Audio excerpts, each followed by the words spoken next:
Чергова перемога дома. Як ви оцінюєте гульню команди сьогодні? Ну, тяжелая игра получилась, хотя и владели преимуществом. Конечно, желательно в таких играх забивать гол в начале игры, совсем тогда другое будет и раскрепощение, и будет больше чего получаться. Вот, но могу похвалить ребят, то, что они выдержали, и тот темп игры, который мы предложили.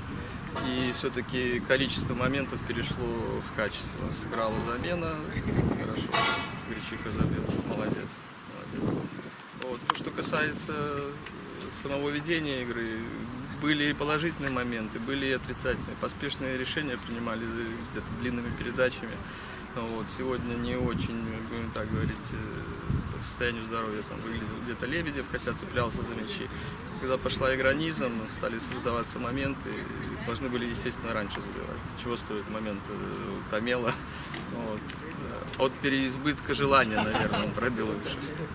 Да, сьогодні в моментах шмат розмовляли заўзятары, ўжо такія пайшлі размовы, што гэта ўжо нейкі ці то фарт, ці то не фарт, як вы лічыце, чего не хапае, ці это тэхнікі? Ну, все-таки, я думаю, где-то это исполнительское мастерство.